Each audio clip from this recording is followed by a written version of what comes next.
Hello and welcome to another episode of Better Gaming, a event and podcast series dedicated to all aspects of ethical gambling as we seek to discuss how to make gambling and gaming safe, secure and socially balanced for everyone. My name's Jim and I'm the host of this show. And today, or tonight rather, is a Sunday night in the UK. I've just been on Twitter and saw that one of the accounts that I follow, and Andrew, has just recently written an article about sports betting hurting American men. And I just really wanted to go through it and discuss elements of it because I find that it is quite an interesting article that he's written. Andrew first came to be on my timeline a couple of years back. He was in the running for the New York mayor contest. I've been following him since. I think he's quite active. His Wikipedia says that he's a businessman, an attorney, and I think he's got some sort of like political influence within the American backdrop because he was sort of in different candidates for the different elections. I think he's a Democrat by background. And yeah, so that's how I've come to follow him on Twitter. Let me just have a look at his Twitter followings. So he's got 1.7 million. I think he'd be one of these people that would be famous in America, not so much in the UK. But I've continued following him because I believe that his tweets and his insight have kept me interested, and particularly so with this one. So let's go into it. So sports betting hurts American men. Time to rethink its regulation. And this article is on his blog post, but it was written for Newsweek, and it just basically discusses how he bets online and it's something that he has regret about. And he talks about the adverts for FanDuel, for DraftKings, Fanatics, and we've all seen them. They're mainly US based, but we'll have the similar ones over in the UK. And he just talks about the size of these businesses.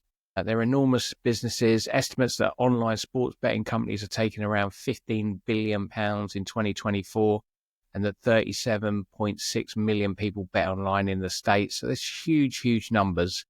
And about 3 in 4 bettors are men. So obviously we've got that gender bias within the sector. And their most common route to get to these men are pretty much through broadcast and sporting events because they're regularly sponsored by the online sports books. And he's talking about the elements of betting on various games and events. And a couple of years ago, and he was enticed by part of the promotion that would give if I made a couple of bets, and who would turn down free money, not me. So again, it's one of these ones where we'll probably have to discuss it in a bit more detail, but this whole free bets and bonus payouts is something that probably would have to be looked into. I know that at an anti-gambling event that I went to recently, they were very against this, and I think it is cause for concern. And then in this article, he goes into what are the problems, and the problems and the data are clear and compelling, and they're not good. And he talks about how it impacts basically on 3 levels. First is that the households save less. And one study showed that for every $1 spent on betting, households put $2 less into investment accounts. And you see more families overdrafting a bank account or hitting the limit on a credit card. And I think it's one that probably comes, and yeah, he says it right at the beginning there, that it falls disproportionately on the most economically precarious households. So the element of putting money into betting as opposed to sound, I just hesitate there because sound investments, there's no such thing as a sound investment, but safer investments with yielding less return is something that is a common theme there. The second is about personal bankruptcies going up. And economists have found that legalizing sports betting increased the risk of a household going bankrupt by 25 to 30%, which is really, really high. And the risk highest amongst young men living in low-income counties. So again, This is something that's hitting a social economic demographic. And then thirdly, about domestic violence increases. And this is hard to say out loud, but anyone who has bet on sports can see the connection. When you lose money on a bet, it puts a terrible mood. It stresses you out. If you go home to a partner, it could be your partner that suffers. Researchers estimate that legalized sports betting leads to 9% increase in domestic violence. So that's pretty shocking stat there. Something that I probably hadn't previously considered.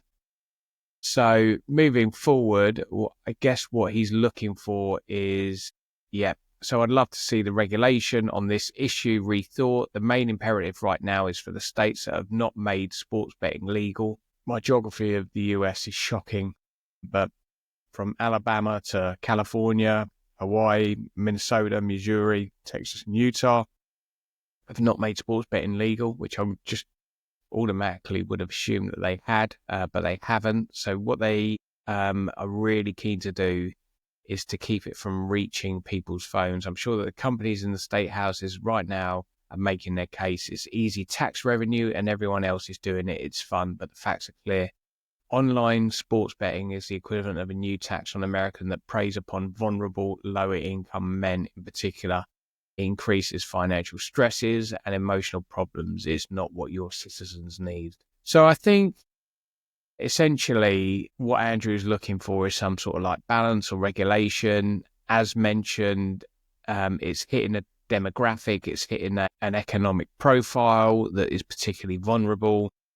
And I think it's also the element just at the end there where he's saying you need to stop it from reaching people's phones. It is that mobile element that I think the future is developing on. It's less so about placement betting shops in deprived areas or low income areas. And I think it's more to do with doing impulse purchases or giving people a quick route into gambling. And when it's not for a recreational, when it's for an economic solution or a financial situation, I think that's where the problem lies. So great article. Just to let you know, if you want to keep following it, his blog post is on newsweek.com, but his actual blog for himself is andrewyang.com. That's Andrew Yang, YANG.com. And as I said, he's active on X.com with 1.7 million followers. Of course, you can follow me on bettergamingshow.com, primarily on my website, but also on the YouTube channel and TikTok. Thanks a million for tuning in. Hope you found it interesting and catch you on the next episode.